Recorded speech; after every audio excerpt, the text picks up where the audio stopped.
వరుణ్ సందేశ్ అలాగే అప్సరా రాణి విజయ్ శంకర్ కలిసి నటించినటువంటి లేటెస్ట్ మూవీ రాచరికం. మరి ఎలా ఉంది ఈ సినిమా అనేది ఇప్పుడు వీడియోలో తెలుసుకుందాం. అప్సరా రాణి వరుణ్ సందేశ్ తోబట్టులుగా నటిస్తారు ఈ సినిమాలో. వీళ్ళిద్దరూ రాజకీయ ప్రవేశం చేయాలనుకుంటారు. ఆ టైంలో అప్సరా రాణి వేరే పార్టీకి సంబంధించినటువంటి నాయకుడిని లవ్ చేస్తుంది, అదే విజయ్ శంకర్ను. ఇక్కడ విజయ్ శంకర్ నటించింది వేరే క్యాస్ట్ వాడు కావడం, తక్కువ క్యాస్ట్ వాడు కావడం. శ్రీకాంత్ అయ్యర్ అంటే అప్సరా రాణి నాన్నగా నటించినటువంటి శ్రీకాంత్ అయ్యర్కు అది నచ్చదు. మరి ఈమె రాజకీయ పరంగా నటించిందా లేదా?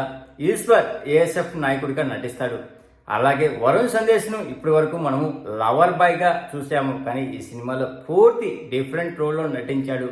వరుణ్ సందేశ్ నిజంగా ఇంత టాలెంట్ ఉందా అనిపించే విధంగా నటించాడు ఈ సినిమాలో.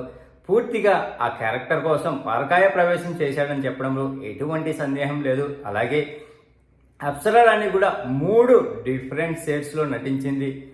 అంతేకాకుండా ఇక్కడ విజయ్ శంకర్ కూడా తనకు వచ్చిన అవకాశాన్ని ఒదిగిపోయాడు. అలాగే నిర్మాత అయినటువంటి ఈశ్వర్ కూడా ఏఎస్ఎఫ్ నాయకుడిగా బాగా ఆకట్టుకున్నాడు. శ్రీకాంత్ అయ్యర్కు తను ఇలాంటి క్యారెక్టర్ నటించడంలో కంటే జీవించడంలోనే ఆరితేరినాడు. అలాంటి క్యారెక్టర్ల పడ్డది.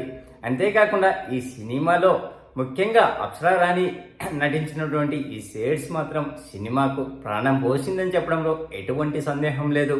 ఇక్కడ మెయిన్ మనము మాట్లాడుకుంటే అప్సరా రాణి రాజకీయంగా ఎదిగిందా లేదని చూపించిన విధానము, డైరెక్టర్ కొత్త సినిమా మొదటి సినిమానైనా కానీ ఎక్కడా కానీ అది చూపలేదు.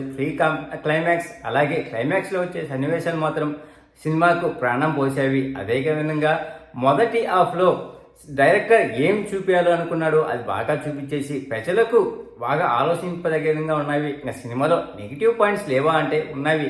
మనము నెక్స్ట్ ఏమి జరగబోతుందో అని ఈజీగా గెట్ చేయగలుగుతాము.